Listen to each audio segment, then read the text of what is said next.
Hello વિદ્યાર્થી મિત્રો, વેલ તો આલ્કોહોલની વાત કમ્પ્લીટ કરી છે હજી આલ્કોહોલની વાત એ છે કે ભાઈ કોણ વધારે ઝેરી અથવા તો અન્ય આલ્કોહોલ મિથેનોલ છે ઇથેનોલ છે એની હજી બેની સરખામણી કરવાની આપણે બાકી છે. પણ એ પહેલાં ફિનોલ છે તો ફિનોલની આપણે સરસ મજાની વાત કરી નાખીએ. ફિનોલ બહુ ઇન્ટરેસ્ટિંગ પદાર્થ છે અને આપણે એના ગુણધર્મોની તો વાત કરી ચૂક્યા છે, બરાબર. ભૌતિક ગુણધર્મો જોઈ લીધા છે. હવે ફિનોલના રાસાયણિક ગુણધર્મો જોવા છે તો જરા ફિનોલના રાસાયણિક ગુણધર્મો પર કોન્સન્ટ્રેશન કરીએ કઈ રીતે થાય છે તે. અહીંયા માત્ર એક OH બંધ જ તૂટવાનો છે, અહીંયા CO બંધ તૂટતો નથી. ફિનોલની એક ખાસિયત છે અને આપણને ખબર છે કેમ નથી તૂટતો. કારણ કે એમાં જે ધન આયન ઉત્પન્ન થાય છે એ અસ્થિર હોય છે, બરોબર છે. તો એટલા માટે અહીંયા CO બંધ નહીં તૂટે, માત્ર OH બંધ તૂટશે અને એની રાસાયણિક પ્રક્રિયાઓ થવાની છે. શું રાસાયણિક પ્રક્રિયાઓ થાય છે એ આપણે વન બાય વન જોવાની છે. જોઈએ જરાક ફિનોલની રાસાયણિક પ્રક્રિયાઓ. ફિનોલની રાસાયણિક પ્રક્રિયાઓ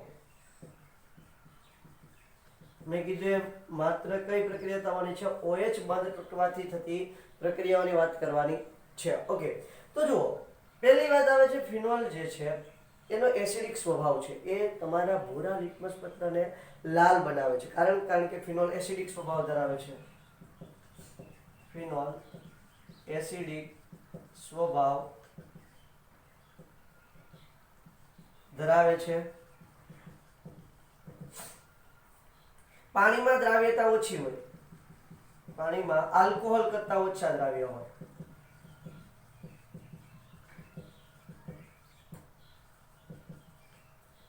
કોઈ કારણ પૂછી નાખે તો કારણ શું છે?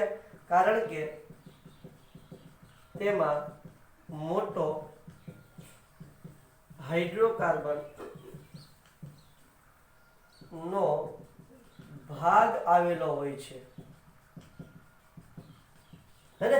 જો આ રીતે ફિનોલ હોય, બરોબર છે, તો અહીંયા આટલો મોટો હાઇડ્રોકાર્બન નો ભાગ આવેલો છે. એના કારણે શું થાય છે કે ફિનોલ છે પાણીમાં દ્રાવ્ય કેવું હોય? ઓછું દ્રાવ્ય હોય. કોની સરખામણીમાં? આલ્કોહોલની સરખામણીમાં. ક્લિયર છે? ઓકે. ધાતુ સાથે પ્રક્રિયા આપે છે. એસિડિક સ્વભાવ ધરાવે છે એટલે શું કરે છે? ધાતુ સાથે પ્રક્રિયા આપે છે. ધાતુ સાથે પ્રક્રિયા આપે છે અને H2 વાયુ મુક્ત કરે છે. કઈ રીતે? આ રહ્યું તમારું ફિનોલ.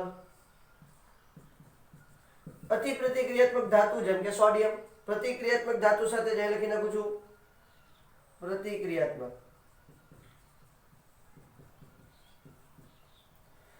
તો શું થઈ જશે? Sodium phenoxide ONA plus 1/2 H2, અથવા તો અહીંયા 2 મોલ લો તો અહીંયા શું થઈ જશે? H2 વાયુ મળશે. ક્લિયર છે? એટલે પ્રતિક્રિયાત્મક હોવાને જે ધાતુઓ છે એની સાથે પ્રક્રિયા કરી અને હાઇડ્રોજન વાયુ આપે છે. અને એક તો એસિડનો ગુણધર્મ છે કે પ્રતિક્રિયાત્મક ધાતુ સાથે પ્રક્રિયા કરી અને શું આપે છે? H2 વાયુ મુક્ત કરે છે. ફિનોલ નિર્બળ બેઝ છે, નિર્બળ એસિડ હોવાથી, ફિનોલ નિર્બળ એસિડ હોવાથી પ્રબળ બેઝ સાથે પ્રક્રિયા કરે છે. પ્રબળ બેઝ સાથે પ્રક્રિયા કરે છે. નિર્બળ બેઝ સાથે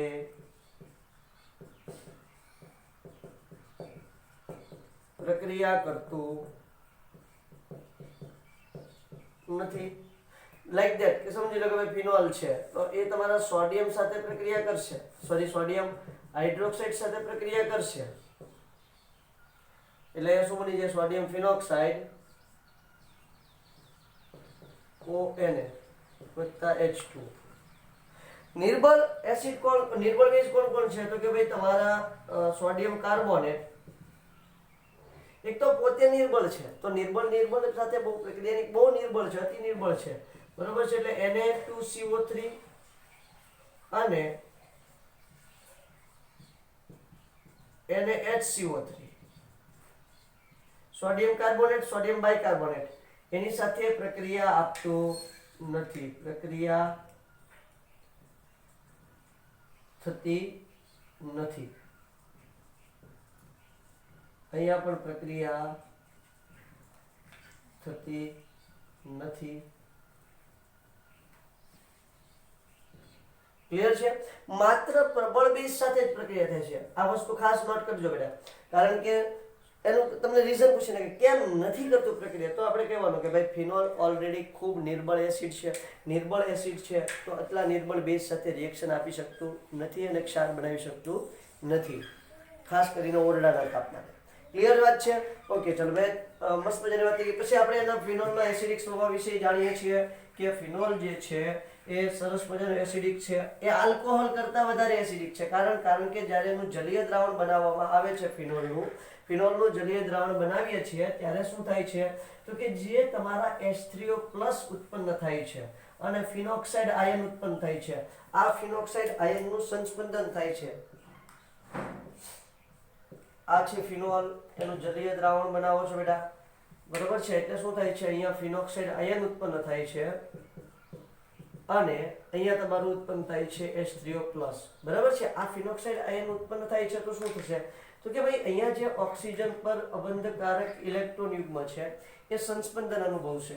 મેં ત્યારે તમને વાત કરી હતી અને પહેલા આપણે આ વાત થઈ રહી છે. આ રીતે છે, સમજો કે ભાઈ આ રીતે તમારા ફિનોક્સાઇડ આયન છે. તો જ્યારે તમે જલીય દ્રાવણ બનાવશો ને ત્યારે આ ફિનોક્સાઇડ આયનનો આ જે ઇલેક્ટ્રોન યુગ્મ છે અહીંયા આવશે, આ ઇલેક્ટ્રોન યુગ્મ અહીંયા આવશે, એટલે એની અંદર સંસ્પંદન રચાશે. શેની રચના થશે? સંસ્પંદનની રચના થશે, લાઈક ધેટ. બરોબર? ચાલો, પછી હજી આ સ્થિર નહીં હોય એટલે શું થશે કે આ ઇલેક્ટ્રોન યુગ્મ અહીંયા આવશે, આ ઇલેક્ટ્રોન યુગ્મ અહીંયા આવશે એટલે આ યુગ્મ અહીંયા આવશે. ક્લિયર છે? ઓકે, એટલે અહીંયા બનશે તમારું નેગેટિવ ચાર્જ. ઓકે, આ હજી સ્થિર નહીં હોય, આ અહીંયા આવશે, આ ઇલેક્ટ્રોન યુગ્મ અહીંયા આવશે એટલે પાછું સંસ્પંદન રચાશે અને સંસ્પંદન આ પ્રકારનું હશે, માઇનસ અહીંયા ઇલેક્ટ્રોન યુગ્મ ડબલ બોન્ડ O. ક્લિયર છે? અને હજી એક સંસ્પંદન રચાશે, આ ઇલેક્ટ્રોન યુગ્મ અહીંયા આવશે અને આ ઇલેક્ટ્રોન યુગ્મ ફરી વખત અહીંયા જશે એટલે તમારું જે પહેલું બંધારણ હતું એ પ્રકારનું બંધારણ તમને અહીંયા જોવા મળશે. હવે જો અહીંયા શું થાય છે કે આવું બને, પછી આ ઇલેક્ટ્રોન આખો આંટો મારવા જાય, પછી પાછું રિવર્સિબલ થાય એટલે ત્યાં સુધી આ H3O+ આપણને ક્યાં જોવા મળશે? દ્રાવણમાં જોવા મળશે. H3O+ એટલે શું થયું? એસિડ. આ સમજી લો કે તમારો એસિડ છે, આ કેવું છે? એસિડ. તો આ એનું શું છે? સંયુગ્મી બેઝ. અને આ બેઝ છે તો એનું શું છે? સંયુગ્મી એસિડ. ક્લિયર થાય છે? જો એસિડ નિર્બળ હોય તો એનું સંયુગ્મી બેઝ પ્રબળ હોય. એસિડ નિર્બળ હોય તો સંયુગ્મી બેઝ કેવું હશે? પ્રબળ. આપણે ચેપ્ટર નંબર 7 ધોરણ 11 ની અંદર શીખેલા છીએ સંતુલનમાં. ક્લિયર છે? તો આ રીતે આખી રચના બને છે. હવે આવો આખી ઘટના બનતી હોય, આવું આખો રચના થવા જાય ત્યાં સુધી H3O+ દ્રાવણમાં રહેશે એટલે તમે ટેસ્ટ કરશો તો તમને એસિડિકતા વધારે જોવા મળશે. જ્યારે આલ્કોહોલમાં આવી કોઈ રચના થતી નથી, એટલા માટે એની એસિડિકતા કેવી હોય તો કે આલ્કોહોલની એસિડિકતા ફિનોલ કરતા હોય છે. બીજું, જેમ ઝડપથી H+ દૂર થાય એમ એસિડિકતા વધે છે. જેમ ઝડપથી H+ દૂર થાય તેમ એસિડિકતા વધુ હોય છે. એસિડિકતા કેવી હોય છે બેટા? વધારે હોય છે. જેમ H+ ઝડપથી દૂર થાય એસિડિકતા વધારે હોય છે. તો H+ ઝડપથી દૂર ક્યારે થાય એ અગત્યનું છે. જ્યારે ઇલેક્ટ્રોન આકર્ષક સમૂહ જોડાય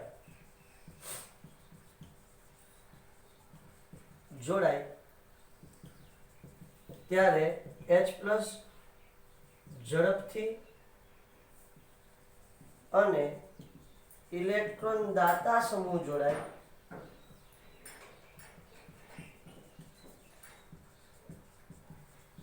ત્યારે H+ ધીમે દૂર થાય છે. This is the very most important sentence for the MCQ. બરોબર છે? આપણે કાર્બોક્સિલિક એસિડમાં પણ આ વાત જોવાની છે. આ વાત ક્લિયર થઈ? હવે જો હું તમને આની પરથી આ વિધાન યાદ રાખજો, એટલે આ વિધાન ઉપરથી હમણાં હું તમને એક બે MCQ સોલ્વ કરાવી દઉં છું. ચલો, શું MCQ માં છે સમજી લો કે તમને પૂછી નાખે કે ભાઈ નીચે આપેલા સંયોજનમાં એસિડિકતાનો ક્રમ જણાવો.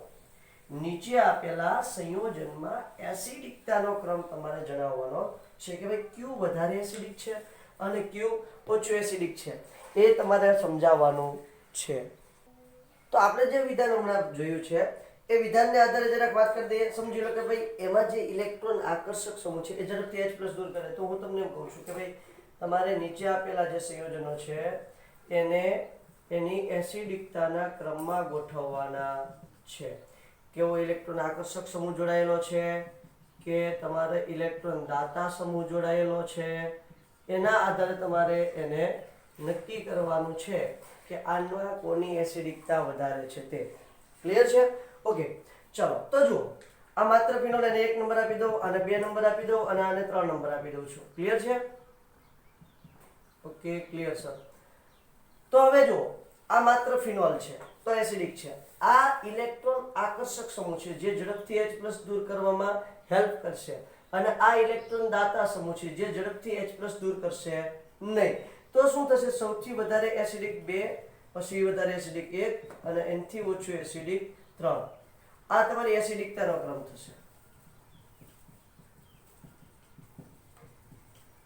ક્લિયર થાય છે કે મેટર બેટા? આ છે તમારી એસિડિકતાનો ક્રમ. ઓકે, હજી એક પ્રશ્ન થાય છે કે સમજો કે આમાં 2 ઇલેક્ટ્રોન આકર્ષક સમૂહ આવેલા હોય તો શું કરવાનું? 2 ઇલેક્ટ્રોન અહીંયા N2 હોય તો એની એસિડિકતા ઓર વધશે. જેમ ઇલેક્ટ્રોન આકર્ષક સમૂહ વધારે એમ એસિડિકતામાં શું થશે? વધારો થશે. એસિડિકતામાં શું થશે? વધારો. બીજું, ફિનોલ જે છે, ફિનોલ કયા સ્થાન ઉપર સબસ્ટિટ્યુશન દેખાડે છે? મતલબ કે નવો દાખલ થતો સમૂહ કયા સ્થાનમાં દાખલ થાય છે? ફિનોલમાં નવો દાખલ થતો સમૂહ ઓર્થો એન્ડ પેરા સ્થાનમાં દાખલ થાય છે. એ તો આપણે જોવાની છે. ઇલેક્ટ્રોન અનુરાગી વિસ્થાપન પ્રક્રિયા જોશું ત્યારે આપણને ખ્યાલ આવશે. બરોબર છે? ઇલેક્ટ્રોન અનુરાગી વિસ્થાપન પ્રક્રિયાની અંદર જ્યારે આપણે વાત કરવાની છે નાઇટ્રેશનની, એની વાત કરીશું ત્યારે આપણે ખ્યાલ આવશે. ક્લિયર? ચલો, સ્ક્રીનશોટ લ્યો એટલે આગળ વધીએ છીએ. ફિનોલનું એસ્ટર બનાવવું છે. ફિનોલમાંથી શું બનાવવું છે બેટા? એસ્ટર.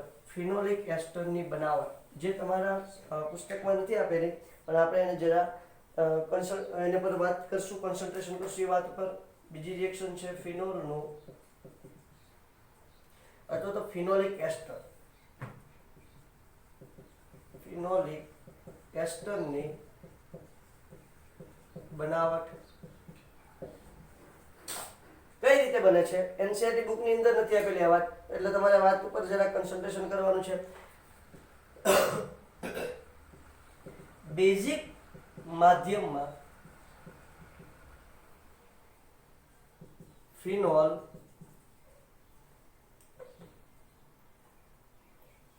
એસાઇલ ક્લોરાઇડ અથવા એનહાઇડ્રેટ સાથે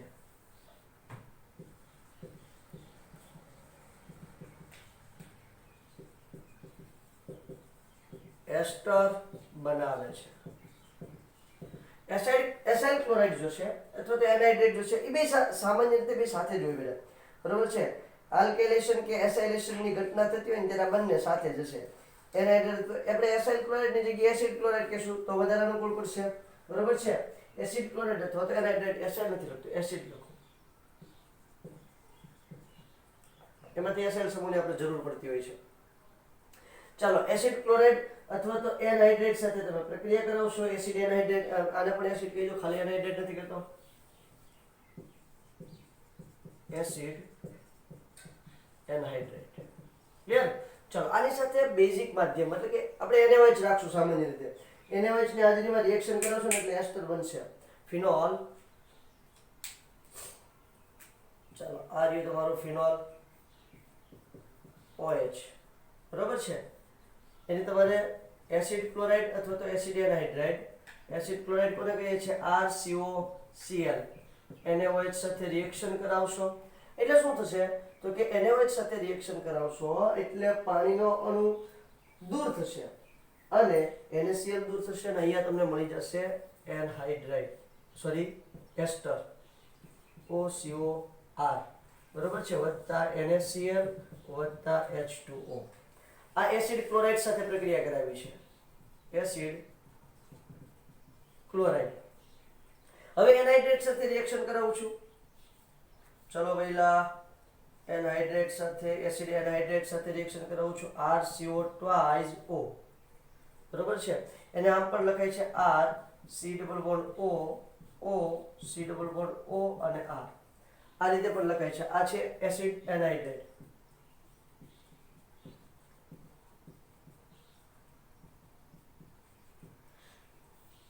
NaOH સાથે રિએક્શન કરાવીશ એટલે શું થશે તો ફરી વખત અહીંયા એસ્ટર મળશે આના જ બાદ આપણા પુસ્તકની અંદર જે ફ્રાઇસ પુનર્વિન્યાસ તમને કરાવવાનું છું શું કરાવવાનું છું ફ્રાઇસ પુનર્વિન્યાસ ત્યારે ફરી વખત આના જ ઘટના જોવાની છે પણ એક સ્ટેપ આગળ હાલશું એટલે આજે તમારો એસ્ટર છે એ શું થઈ જશે ફિનોલ અને આ સ્થાન પર આવી જશે એ ફ્રાઇસ પુનર્વિન્યાસ જોઈએ ત્યારે હું તમને સમજાવીશ ફરી વખત RCOR વત્તા R C double O Na વત્તા H2O આ મળી ગયું છે તમારું એસ્ટર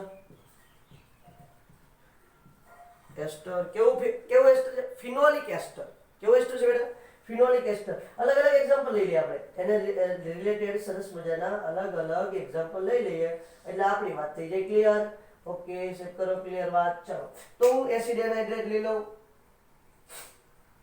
શું લઈ લઉં છું એસિડ એનહાઇડ્રેટ એસિડ ક્લોરાઇડ છે એની જગ્યાએ ઇથેનોઇલ ક્લોરાઇડ લઈ લઉં અને એસિડ એનહાઇડ્રેટ છે એની જગ્યાએ એસિટિક એનહાઇડ્રેટ બરોબર છે એની જગ્યાએ શું લઈ લઉં છું એસિટિક એનહાઇડ્રેટ એક્ઝામ્પલ આપું છું એટલે વાત ક્લિયર થઈ જાય ઓકે ચાલો બેન તો જુઓ આ છે તમારું ફિનોલ અહીંયા લઈ લઉં છું CH3COCl આને કહેવાય ઇથેનોઇલ ક્લોરાઇડ નામ ખાસ યાદ રાખવાનું છે બેટા બાળકો બહુ મિસ્ટેક કરતા હોય છે ફિનોલ જ્યારે પણ રિએક્શન લખો એટલે તમારે નામ લખી જ નાખવાના બરોબર છે ઓકે ચાલો વેલ NaOH ની હાજરીમાં રિએક્શન કરાવીશ એટલે શું થશે તો કે અહીંયા સરસ મજાનું તમને જોવા મળશે OCOCH3 શું જોવા મળવાનું છે OCOCH3 વત્તા શું જો વધારાનું શું આપણી પાસે ઉત્પન્ન થશે NaCl વત્તા H2O શું ઉત્પન્ન થઈ છે NaCl વત્તા H2O નામ છે એનું ફિનાઇલ એસિટેટ અને શું કહેશું આપણે ફિનાઇલ એસિટેટ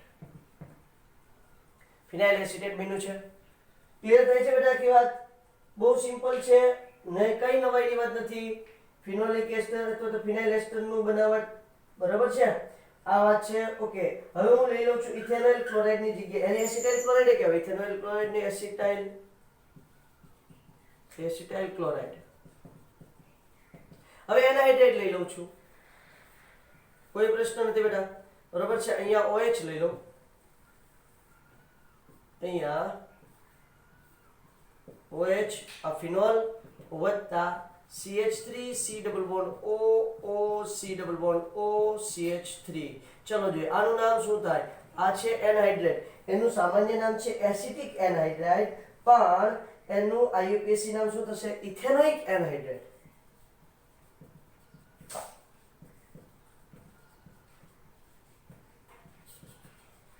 ઇથેનોઇક એનહાઇડ્રેટ કહેવાય છે એને બરોબર છે એનું સામાન્ય નામ છે એસિટિક એનહાઇડ્રાઇડ ક્લિયર ચાલો એની NaOH સાથે રિએક્શન કરાવું છું આ NaOH સાથે રિએક્શન થઈ એટલે શું મળે છે મને અહીંયા ફરી વખત ફિનાઇલ એસ્ટર મળશે અહીંયા OH સોરી OCOCH3 વત્તા CH3COO Na પ્લસ H2O આ થઈ છે તમારી સરસ મજાની વાત હવે જો બેન્ઝોઇલ ક્લોરાઇડ સાથે રિએક્શન કરાવો ફિનોલની બેન્ઝોઇલ ક્લોરાઇડ સાથે રિએક્શન કરાવો આ જરા નોટ કરી લ્યો ઘૂસું છું બેટા ફિનોલની બેન્ઝોઇલ ક્લોરાઇડ સાથે અને બેન્ઝોઇલેશનની રિએક્શન કહેવાય શું કહેવાય જે આપણે ઓલરેડી આલ્કોહોલની અંદર ભણ્યા જ છીએ બરોબર છે બેન્ઝોઇલ ક્લોરાઇડ સાથે રિએક્શન કરાવું છું. આ રહ્યું તમારું ફિનોલ વત્તા આ બેન્ઝીનની સાથે COCl, એને કહેશું આપણે બેન્ઝોઇલ ક્લોરાઇડ. શું કહેશું? Benzoyl chloride.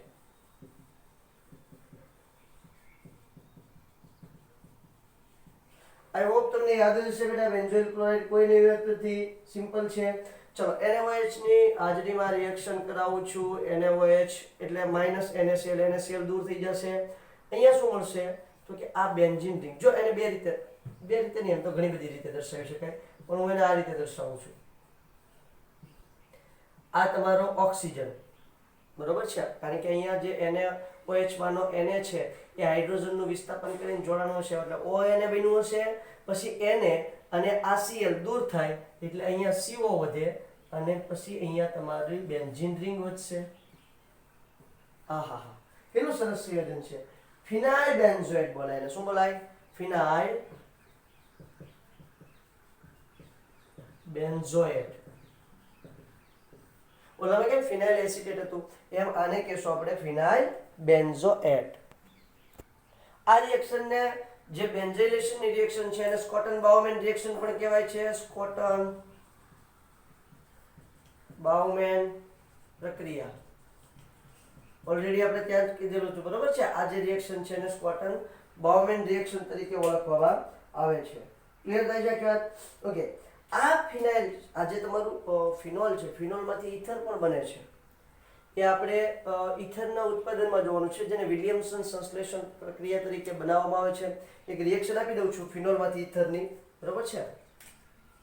ત્રીજું, ફિનોલમાંથી એરાઇલ અથવા તો ફિનોલિક ઇથર, બરોબર છે, જેને એરાઇલ ઇથર પણ કહો અથવા તો તમે ફિનોલિક ઇથર કહો, કોઈ વાંધો નહીં. એરાઇલ લખો છો, ચાલો ને, એરાઇલ ઇથર. ચાલો, કઈ રીતે બને છે તો જે તમારું ફિનોલ છે, આ ફિનોલની રિએક્શન બેઝિક મીડિયમમાં કરવાની છે, એટલે કે NaOH સાથે રિએક્શન કરવાની છે. NaOH સાથે રિએક્શન કરશો એટલે પાણીનો અણુ દૂર થઈ જશે. અહીંયા પણ એ જ ઘટના બને છે બેટા. એની ક્રિયાવિધિ કાંઈ એટલી બધી ઇમ્પોર્ટન્ટ નથી, એટલા માટે મેં નથી લખી છે. અહીંયા બને છે ONA.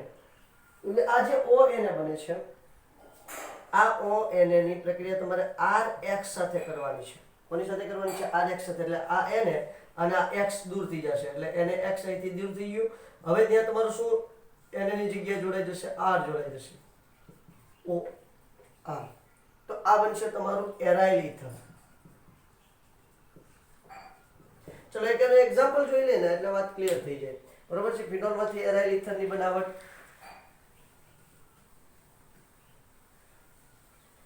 ઓકે, ચલો ફિનોલમાંથી એરાઇલ ઇથર બનાવું છું તો એનું એક્ઝામ્પલ લઈ લઈએ. આ છે તમારું ફિનોલ. બીજું બે એક્ઝામ્પલ એક સાથે લઈ લઉં છું. આ પણ છે ફિનોલ. ક્લિયર છે? હા સર, ક્લિયર છે. એની પ્રક્રિયા કરાવું છું NaOH સાથે, બરોબર છે. એટલે -H2O દૂર થઈ જશે. સેમ ટુ સેમ NaOH સાથે, એટલે -H2O દૂર થઈ જાય. અહીંયા બને છે તમારું સોડિયમ ફિનોક્સાઇડ. શું બને છે? Sodium phenoxide. આને કહેશું સોડિયમ ફિનોક્સાઇડ, બરોબર છે. એની રિએક્શન અહીંયા કરાવું છું CH3Cl સાથે, અથવા તો Br લઈ લો, કોઈ પ્રોબ્લેમ નથી. CH3CH2Br સાથે, બરોબર. કહેવાનો મતલબ શું છે તો કે તમારે અહીંયા આલ્કાઇલ હેલાઇડ લેવાનું છે બેટા. શું લેવાનું છે? આલ્કાઇલ હેલાઇડનો આપણે ઉપયોગ કરવાનો છે. ઓકે, હવે આલ્કાઇલ હેલાઇડ મેં લઈ તો લીધું છે, નો પ્રોબ્લેમ. તો શું થશે તો જુઓ, એમાં એટલે ખાસ કરીને જો ઝડપી રિએક્શન કરવી હોય તો આઈ લઈ લેવાનું, કારણ કે આપણને ખબર છે આની સાથે કોની રિએક્શન ઝડપી આપે છે તો કે RI હોય, ઝડપથી રિએક્શન આપશે. IBr થી ધીમી, ICl એનાથી ધીમી આપશે, ત્રણે, બરોબર છે. એટલે આ Na અને આ I દૂર થઈ જશે, -NaI. એટલે અહીંયા તમને નિપજમાં શું મળે છે તો કે OCH3, જેને આપણે એનિસોલ કહીએ છીએ. શું કહે છે બેટા? એનિસોલ. અને અહીંયા નિપજમાં શું મળે છે આપણને તો અહીંયા નિપજમાં મળે છે OCH2CH3, બરોબર છે. આ એનિસોલનો મોટો ભાઈ છે. ફેનિસોલનો મોટો ભાઈ છે જેને આપણે ફેનિટોન કહીએ છીએ. શું કહીએ છીએ? ફેનિટોન. એના આયુપીએસી નામ છે. આના સામાન્ય અને પ્રખ્યાત નામ છે. સામાન્ય અને પ્રખ્યાત નામ છે. આને કહેશું મિથોક્સીબેન્ઝીન. મિથોક્સીબેન્ઝીન. અને આ થશે ઇથોક્સીબેન્ઝીન. આ તો ક્યારેક તમને નામ પૂછી રાખે, સામાન્ય નામ રિલેટેડ પૂછી રાખે તો આપણને ખબર હોવી જોઈએ. ચલો ફટાફટ સ્ક્રીનશોટ લ્યો એટલે બધા આગળ વધીએ છીએ. વેલ, હવે સરસ મજાની જોવાની છે આપણે ફિનોલમાં ઇલેક્ટ્રોન અનુરાગી વિસ્થાપન પ્રક્રિયા. ઓકે, ઇલેક્ટ્રોન અનુરાગી વિસ્થાપન પ્રક્રિયાઓ. બરોબર છે, જે આપણે બહુ સારી રીતે જાણીએ છીએ કે ઇલેક્ટ્રોન અનુરાગી વિસ્થાપન પ્રક્રિયાઓ કઈ કઈ હોય છે તે. ચલો બેન, તો આપણે ઇલેક્ટ્રોન અનુરાગી વિસ્થાપન પ્રક્રિયામાં પહેલું લઈએ છીએ નાઇટ્રેશન. શું લઈએ છીએ? નાઇટ્રેશન. ફિનોલનું નાઇટ્રેશન કરાવવાનું છે. જો જે બોલું છું એ શબ્દો ખાસ તમારે લખતા જવાનું છે, ખાસ યાદ રાખવાનું છે. સૌથી પહેલા હું જ્યારે ફિનોલ લઉં તો ફિનોલનું નાઇટ્રેશન હંમેશા HNO3 દ્વારા જ થાય છે.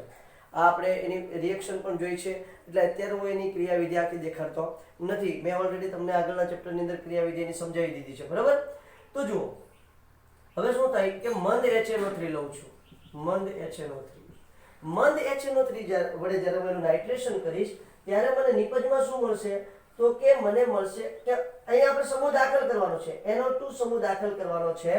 તો શું થશે બેટા? તો કે NO2 સમૂહ દાખલ કરીશ એટલે કા ઓર્થો સ્થાનમાં દાખલ થશે અને કા પેરા સ્થાનમાં દાખલ થશે. ખાસ વાત પર ધ્યાન આપજો બેટા. અહીંયા OH છે, NO2, મને ઓર્થો અને પેરા બે નાઇટ્રોફિનોલનું મિશ્રણ મળવાનું છે. આ મળી ગયું છે પેરા, OH અને અહીંયા NO2. ક્લિયર છે? ઓર્થો અને પેરા નાઇટ્રોફિનોલનું મિશ્રણ મળ્યું છે. આ છે આપણું ઓર્થો નાઇટ્રોફિનોલ, આ છે પેરા નાઇટ્રોફિનોલ. હવે આ જે મિશ્રણ છે, આ મિશ્રણનું સાંદ્ર કોના વડે પ્રક્રિયા કરવાની છે? સાંદ્ર. જો નાઇટ્રેશન કરવા માટે કમ્પલસરી શું જોઈએ છે?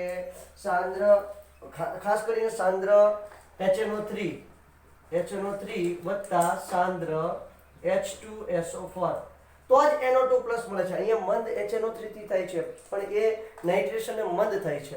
હવે ક્લિયર વાત છે, સાંદ્ર HNO3 અને સાંદ્ર H2SO4 લઈશ એટલે મને અહીંયા નિપજ મળશે. અહીંયા OH, અહીંયા NO2 અને આ સ્થાન પર પણ NO2. એટલે આ 1 2 3 4 5 અને 6 2,4 ડાયનાઇટ્રોફિનોલ.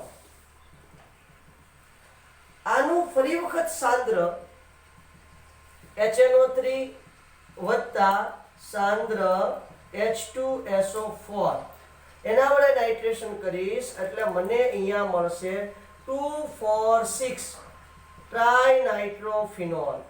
શું મળે છે?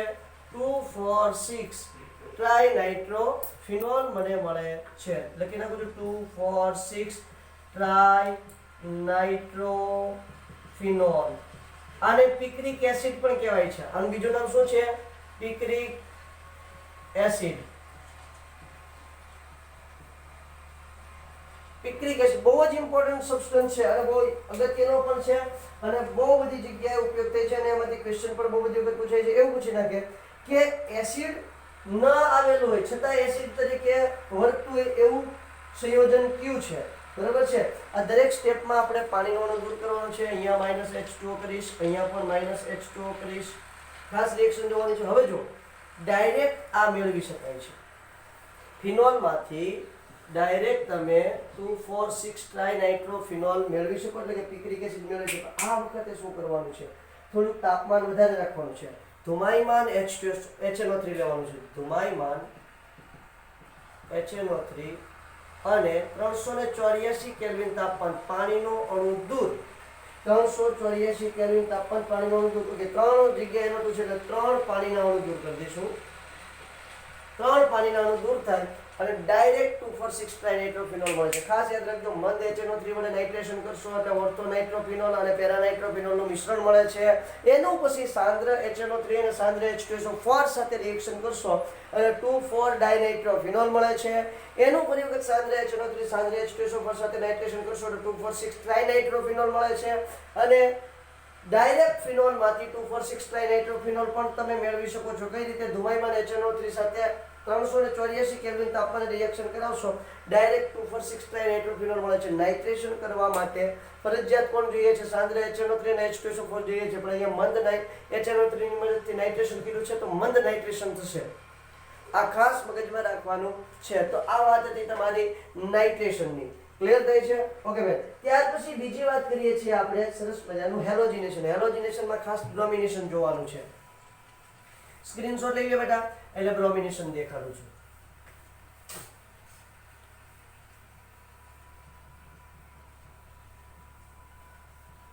ઓકે, હવે જો બ્રોમિનેશન છે તો ખાસ તમે બ્રોમિન સાથે રિએક્શન કરાવશો. હેલોજિનેશન એમાં એટલે શું આવે છે? બ્રોમિનેશન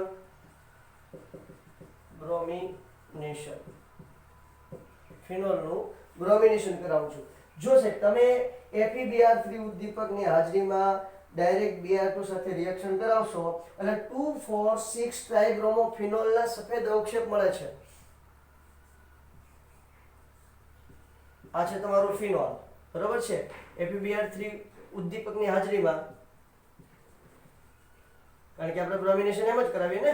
ઓકે, Br2 3Br2 સાથે રિએક્શન કરશો તો -3HBr દૂર થશે એટલે અહીંયા તમને શું મળશે? 2,4,6 આ OH સીધું એકદમ પ્રબળ બ્રોમિનેશન થઈ જશે. અહીંયા Br, અહીંયા પણ Br અને અહીંયા પણ Br. હવે જો ફિનોલ છે એ ઓર્થોપેરા નિર્દેશક છે, ખાસ આપણને ખબર છે. અને હમણાં આપણે સંસ્પંદન જોયું છે તો ક્યાં ક્યાં ઇલેક્ટ્રોન ઘનતા વધારે હતી? ઓર્થો અને પેરા સ્થાનમાં. તો આપણે કઈ લખીએ છીએ? ઇલેક્ટ્રોન અનુરાગી વિસ્થાપન પ્રક્રિયા ભણીએ છીએ. તો જે સ્થાનમાં ઇલેક્ટ્રોન ઘનતા વધારે છે ત્યાં તમારા ઇલેક્ટ્રોન આકર્ષક સમૂહ જે છે Br+ એટેક કરશે. આમાં કોણ એટેક કરે છે? Br+. યાદ કરો, આપણે Br+ બનાવતા શીખ્યા છીએ.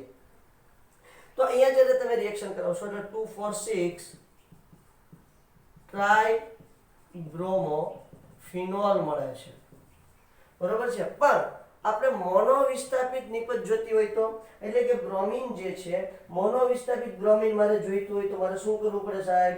તો કે મારે એનું કાર્બન ડાઇસલ્ફાઇડ ની અંદર સોલ્યુશન બનાવવું પડે. બ્રોમિનનું ક્યાં બનાવવું પડે છે? બ્રોમિનનું સોલ્યુશન કાર્બન ડાઇસલ્ફાઇડ ની અંદર બનાવો તો મોનોવિસ્થાપિત બ્રોમિન મળે છે. મતલબ કે Br2 in CS2, બરોબર છે. અને તાપમાન બહુ નીચું તાપમાન રાખવાનું છે તો જ આ રિએક્શન થશે. 273 થી 278 73 કેલ્વિન થી 278 કેલ્વિન જેટલું નીચું તાપમાન રાખશો એટલે HBr દૂર થશે, -HBr અને અહીંયા તમને મળશે પેરાબ્રોમોફિનોલ OH અને અહીંયા Br. મોનોવિસ્થાપિત બ્રોમિન કહેવાય ને, પેરાબ્રોમોફિનોલ. એનું IUPAC નામ શું થાય? 4-bromophenols. આ એનું IUPAC નામ છે. આ વાત થઈ છે તમારા બ્રોમિનેશનની. શેની વાત થઈ છે? બ્રોમિનેશનની વાત કરી છે. ઓકે, ત્યાંથી આગળ વધું છું તો હજી વાત કરવી છે અમારે સલ્ફોનેશનની. સ્ક્રીનશોટ લો એટલે આગળ વધીએ બેટા. અહીંયા ખાસ યાદ રાખજો બેટા, અહીંયા ઓર્થોબ્રોમોફિનોલ પણ મળે છે, પણ એ નિપજ કેવી છે? તો કે આ નિપજ ગૌણ છે. આ નિપજ કેવી છે? ગૌણ છે. એટલા માટે આપણે એનું બહુ જાજી માથાકૂટ કરી નથી. અને ખાસ યાદ રાખજો, જ્યારે તમારે નાઇટ્રેશન કરાવવાનું હોય ત્યારે નાઇટ્રેશનમાં તાપમાન નીચે રાખવાનું છે, નીચું તાપમાન રાખવાનું છે. આ ભૂલાય નહીં. ક્લિયર છે? ચાલો વેલ, હવે સ્ક્રીનશોટ લ્યો. ઓકે, વાત કરીએ છીએ ફિનોલના સલ્ફોનેશનની. ત્રીજા નંબરની વાત છે ફિનોલનું સલ્ફોનેશન. ઓકે, સલ્ફોનેશનની રિએક્શન છે પુસ્તકમાં નથી આપેલ બેટા.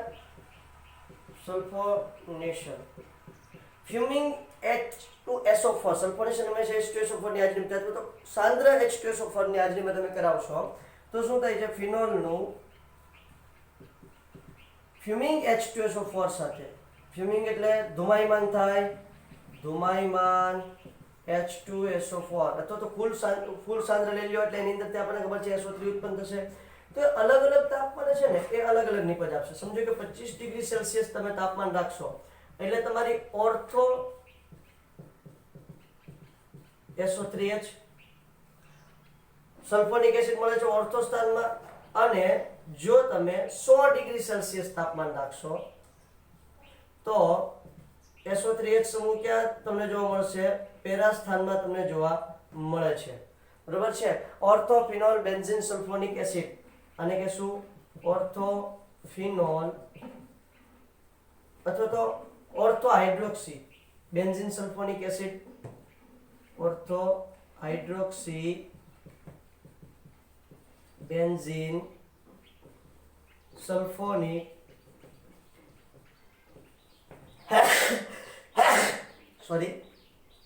એસિડ.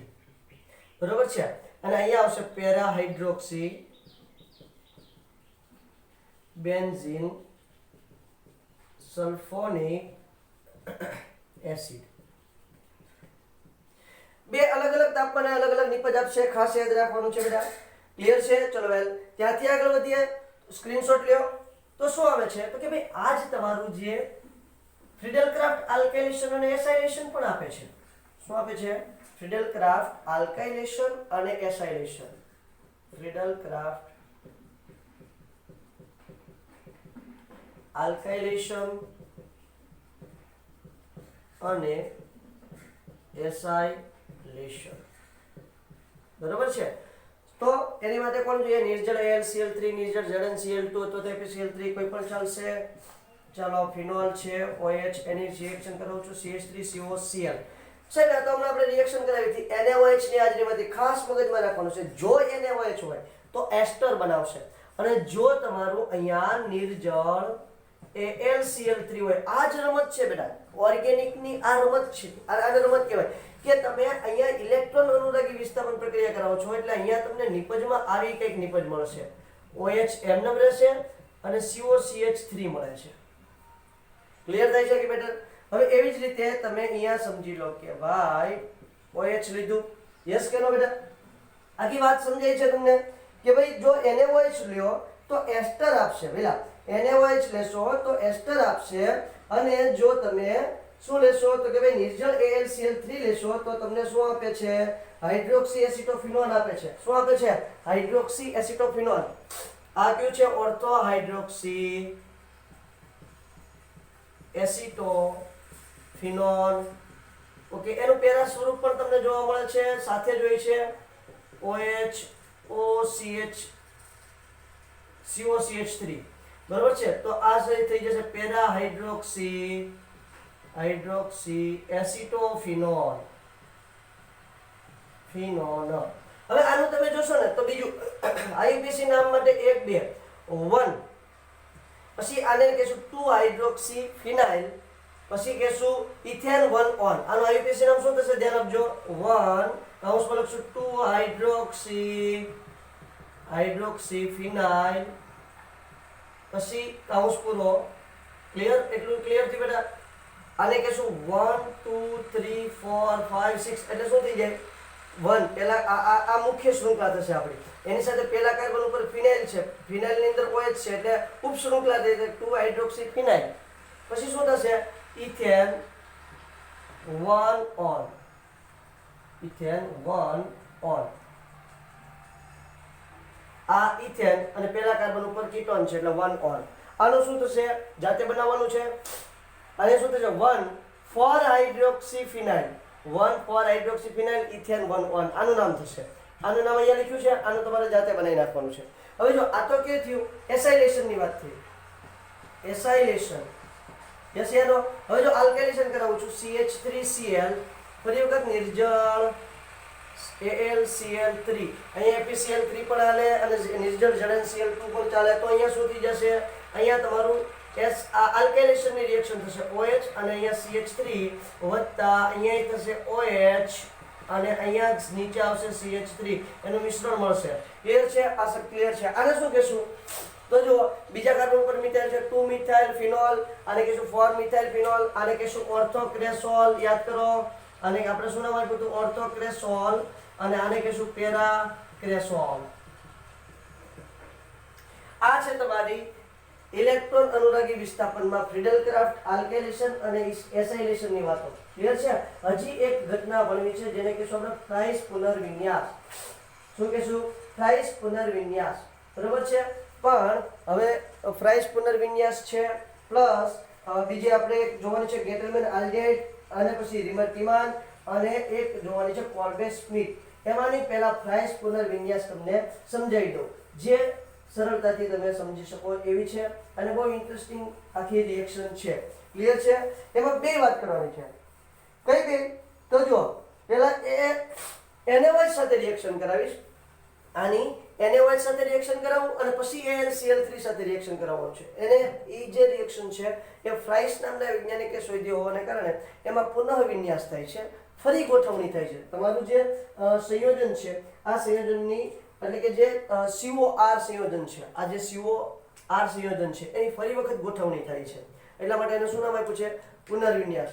જરા સ્ક્રીનશોટ લઈ લ્યો એટલે આગળ વધીએ છીએ અને મસ્ત મજાનું તમને ફ્રાઇસ પુનર્વિન્યાસ સમજાવું છું. બાકીની જે રિએક્શન છે જે બહુ ઇમ્પોર્ટન્ટ છે, અતિશય ઇમ્પોર્ટન્ટ છે, જે તમારે 4 માર્ક્સમાં પૂછાવા માટે તો અગત્યની છે જ છે, પણ એમાંથી MCQ કાઢવાની સંભાવના 99.9% છે. એવી રિએક્શન કોલ્બે સ્મિથ અને રિમર ટીમાન છે. આપણે નેક્સ્ટ લેક્ચરની અંદર જોઈશું.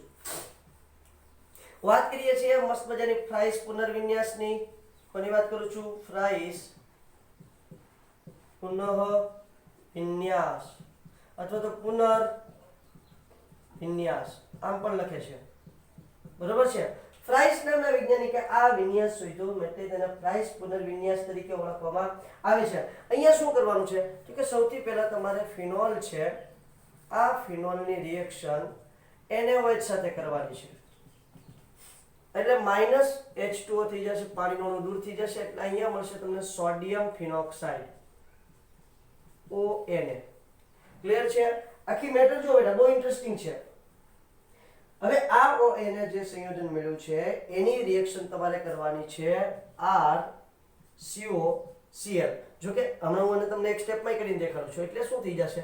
-NaCl થઈ જશે, Cl દૂર થઈ જશે અને અહીંયા જે તમારું સોડિયમ ફિનોક્સાઇડ છે આ સોડિયમ ફિનોક્સાઇડ સાથે COR સમૂહ દાખલ કરે. જે આપણે ઓલરેડી કીધું હતું, આને એસ્ટર કીધું હતું, યાદ કરો. ક્લિયર છે? આ છે તમારું સોડિયમ ફિનોક્સાઇડ, આ છે તમારું ફિનોલ. બરોબર છે? આ છે તમારું ફિનોલિક એસ્ટર, ફિનોલિક એસ્ટર. ઓકે, એની રિએક્શન કરવાની છે નિર્જળ AlCl3 સાથે. વાવ! તો નિર્જળ AlCl3 સાથે રિએક્શન કરશો તો જુઓ અહીંયા તમારો હાઇડ્રોજન હશે તો શું થશે?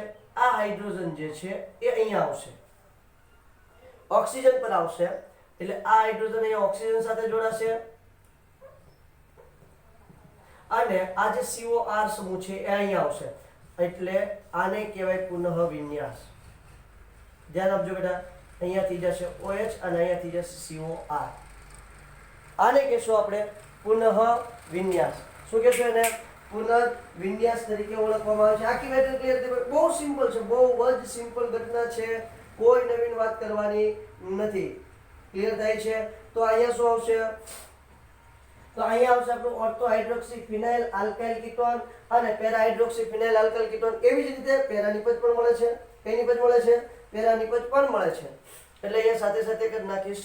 આ પુનર્વિન્યાસ પેરા સ્થાન પર પણ થાય છે એટલે અહીંયા આવશે OH અને અહીંયા આવશે COR, ઓર્થો હાઇડ્રોક્સી ફિનાઇલ આલ્કાઇલ કીટોન. અને કે શું? ઓર્થો હાઇડ્રોક્સી ફિનાઇલ આલ્કાઇલ કીટોન અને આ થશે પેરા હાઇડ્રોક્સી ફિનાઇલ આલ્કાઇલ કીટોન. બરોબર છે? હવે જો અહીંયા RCOCl ની જગ્યાએ તમે CO ટ્વાઇસ O પણ લઈ શકો, એટલે કે એસિડ એનહાઇડ્રાઇડ લઈ શકો અને એસિડ ક્લોરાઇડ લઈ શકો. આપણે એની રિએક્શન જોઈએ મસ્ત મજાના એક્ઝામ્પલ સાથે. સ્ક્રીનશોટ લ્યો એટલે આગળ વધીએ બેટા. અને એના IUPAC નામ લખતા ઓલરેડી મેં તમને શીખવા છે. એક્ઝામ્પલ જોઈએ છે કઈ રીતે એક્ઝામ્પલ હોય છે બેટા. ચલો તો શું થાય છે, તો સૌથી પહેલા ફિનોલ લઉં છું, ધ્યાન આપજો. આ છે ફિનોલ, એની રિએક્શન કરાવીશું CH3COCl, જેને આપણે ઇથેનોઇલ ક્લોરાઇડ કીધું છે, બરોબર. કોની હાજરીમાં? NaOH ની હાજરીમાં. એવી જ રીતે અહીંયા ફિનોલ લઉં છું, આ ફિનોલની રિએક્શન કરાવું છું બેટા CH3CO ટ્વાઇસ O, જેને આપણે નામ શું આપ્યું હતું? Ethanoic anhydride. Ethanoic anhydride. આનું બીજું નામ શું થાય? Acetyl chloride. અને આનું નામ શું થશે? એસિટિક એનહાઇડ્રાઇડ, બરોબર. એની પણ રિએક્શન NaOH સાથે કરાવીશ.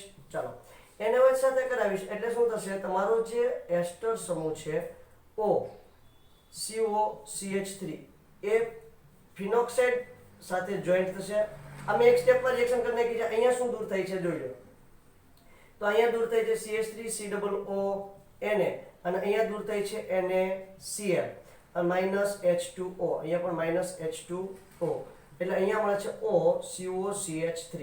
હવે શું થાય છે, જ્યારે તમે નિર્જળ AlCl3 સાથે તમે રિએક્શન કરાવશો એટલે ફ્રાઇસ પુનર્વિન્યાસ થશે. નિર્જળ AlCl3, બરોબર છે. એટલે શું જોવા મળવાનું છે તમને? ફ્રાઇસ પુનર્વિન્યાસ. એટલે આ જે તમારો એસ્ટર સમૂહ છે એ ઓર્થો સ્થાનમાં OCH3 અને ક્યાં દાખલ થાય છે? પેરા સ્થાનમાં દાખલ થાય છે. OH અને OCH3 સેમ ટુ સેમ અહીંયા પણ જોઈ લ્યો. એ જ નિપજ મળવાની છે. OH OCH3 વત્તા OH અને અહીંયા આવશે OCH3. ક્લિયર છે? અહીંયા ઇથેનોઇક એનહાઇડ્રાઇડ લીધું છે, અહીંયા ઇથેનોઇલ ક્લોરાઇડ લીધું છે. આનું નામ કહી દો. આનું નામ શું થાય એ આપણે જોવાનું છે. તો આપણે બહુ સારી રીતે જાણીએ છીએ કે એનું નામકરણ શું થાય. ઓલરેડી આપણે પહેલા એનું નામકરણ કર્યું છે. અમારી ભૂલ છે, એક મિનિટ બેટા, મારી ભૂલ છે. એક મિનિટ. અહીંયા COCH3 આખો સમૂહ આવશે. સોરી, COCH3, કારણ કે આખો સમૂહ અહીંયા લઈ લેવાનો છે, બરોબર છે. આ સ્થાન ઉપર અથવા તો પેરા સ્થાન ઉપર, એટલે અહીંયા પણ COCH3 આવશે. ઓકે, હમણાં જ આપણે થોડી વાર પહેલા જોયું છે જે અહીંયા COCH3, અહીંયા પણ COCH3. ચલો હવે એનું IUPAC નામ લખવા જઈએ ને તો બધાને સરખા થાય. આનું નામ પહેલા લખી દઉં છું, ધ્યાન આપજો. શું થાય છે? 1 2. તો શું નામ આપ્યું હતું એને હમણાં થોડી વાર પહેલા? તો એને નામ આપ્યું હતું 1, પછી અહીંયા આવશે 2 હાઇડ્રોક્સી. 1 2 2 હાઇડ્રોક્સી ફિનાઇલ, 1 2 હાઇડ્રોક્સી ફિનાઇલ, પછી કાઉન્સ પૂરો 1 2, એટલે શું આવશે? Ethane 1 on. આનું નામ આવું થશે. આનું નામ શું થશે? તો અહીં ઉપર કરી નાખું છું. અહીંયા જુઓ, 1 4 હાઇડ્રોક્સીફિનાઇલ 1 4 હાઇડ્રોક્સીફિનાઇલ કાઉન્સ પૂરો. અહીંયા આવશે ઇથેન 1 ઓન. આ થશે એનું IUPAC નામ. આ બેયના સરખા થશે, આ બેયના સરખા થશે. આ રિએક્શનને ફ્રાઇસ પુનર્વિન્યાસ તરીકે ઓળખવામાં આવે છે. ન્યા કોઈ આપણને ફ્રાઇસ પુનર્વિન્યાસ નથી પૂછવાનું, ન્યા ડાયરેક્ટ રિએક્શન પૂછશે. જો સીધી NaOH સાથે રિએક્શન કરશો તો તમને એસ્ટર મળશે, અને જો તમે AlCl3 સાથે સીધી રિએક્શન કરશો તો તમને ડાયરેક્ટ શું મળે છે? તો કે તમને મળે છે કીટોન, બરોબર છે. તો આપણે બે સાથે રિએક્શન કરાવવાની છે. આ ફ્રાઇસ નામના વૈજ્ઞાનિકે શોધેલી છે, એટલા માટે ફ્રાઇસ પુનર્વિન્યાસ તરીકે ઓળખવામાં આવે છે. બાકીની જે એક બે રિએક્શન છે જે બહુ ઇમ્પોર્ટન્ટ છે એને આપણે નેક્સ્ટ લેક્ચરની અંદર જોઈશું. ઓકે, આજે આપણે તે સુધી રાખીએ. Thank you.